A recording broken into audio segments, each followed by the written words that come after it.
আমার লাইফে first time আমি মন খারাপ নিয়ে অনেকটা বিষণ্ণতা নিয়ে হাতে মেহেদি পড়তে বসে গিয়েছিলাম। এতদিন শুধু মন ভালো থাকলেই হাতে মেহেদি পড়েছি, তবে আজকে লাইফে প্রথমবার মন খারাপ নিয়ে হাতে মেহেদি পড়তে পড়তে একদম সম্পূর্ণ হাত মেহেদি ডিজাইন করে ভরিয়ে ফেলেছি। আসসালামু আলাইকুম everyone, this is me Seema from my little page and welcome back to my new video. আশা করছি আপনারা যে যেখানেই আছেন অনেক বেশি ভালো আছেন এবং আমরাও ভালো আছি আলহামদুলিল্লাহ। কোনো একটা পোস্টে দেখেছিলাম যে মেয়েদের মন খারাপ থাকলে মেয়েরা হাতে মেহেদি পড়তে ভুলে যায়। আবার আরও একটা পোস্টে দেখেছিলাম যে মেয়েরা যেমন মন ভালো থাকলে হাতে মেহেদি পড়ে তেমনি মন খারাপ থাকলেও হাতে মেহেদি পড়ে। তবে দুইটা পোস্টের পার্থক্য আমি আজকে বুঝলাম।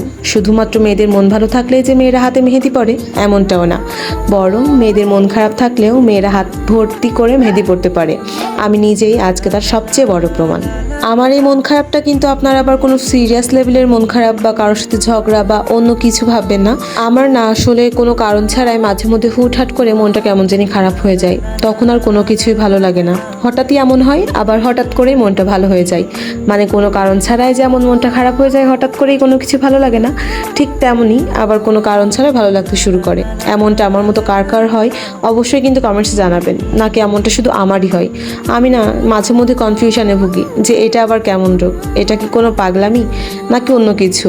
তবে সে যাই হোক, পাগলামি হোক বা অন্য কিছু হোক, তাতে আমার কোনো যায় আসে না। মাঝে মধ্যে এমন একটু একটু হয়, তখন কোনো কিছু যেমন ভালো লাগে না, তবে ভালো লাগাটা কিন্তু ক্ষণস্থায়ী, দীর্ঘস্থায়ী খুব গড়ায় না। কারণ আমার ক্ষেত্রে ভালো লাগবে না বা ভালো না লাগার সময়টা খুব দ্রুত আমি সংক্ষিপ্ত করতে পারি। তো এই যে দেখুন না, মন খারাপ আর একগুচ্ছ ভালো না লাগা নিয়ে বসে গিয়েছিলাম হাত ভরে মেহেদি পড়তে। তো ফার্স্টে ভাবছিলাম যে কেমন ডিজাইন দিব বা কেমন কি করব। তো ভাবতে ভাবতে ডিজাইনটা বিসমিল্লাহ বলে শুরু করেছিলাম। করার পর একটু একটু করতে করতে পুরো হাতটা ভরে পুরো একটা ব্রাইডাল মেহেন্দি ডিজাইন দিয়ে ফেলেছি। তারপর মাঝখানটা একটু ফাঁকা ফাঁকা লাগছিল, সেখানে আবার আমার আর আমার ভালোবাসার মানুষটির নামের প্রথম অক্ষর বসিয়ে দিয়েছি। তারপর আর কি, এই যে হাত ভর্তি করে মেহেদি দেওয়ার পর মেয়েরা কি করে বলুন তো, এক গাদা ছবি তোলে, বেশ কয়েকটা ভিডিও করে। আমিও কিন্তু তার ব্যতিক্রম না। আমি কিন্তু ছবি পাগলি একটা মেয়ে, তো অনেক অনেক ছবি তুলেছি। এই এক ডিজাইনের এক গাদা ছবি তুলে পুরো গ্যালারিটা ভর্তি করে ফেলেছি। আর সাথে যে বেশ কয়েকটা ভিডিও তো আছেই, তাতে এখন ভয়েস দিয়ে আপনাদের সাথে শেয়ার করছি।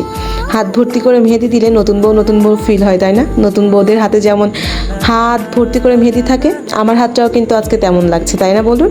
তবে আমি কিন্তু মোটেও নতুন বউ না, আমি কিন্তু একটা পুরানো বউ। আমি কিন্তু 3 বাচ্চার মা। তো যাই হোক, তার জন্য আমি গর্ববোধ করি।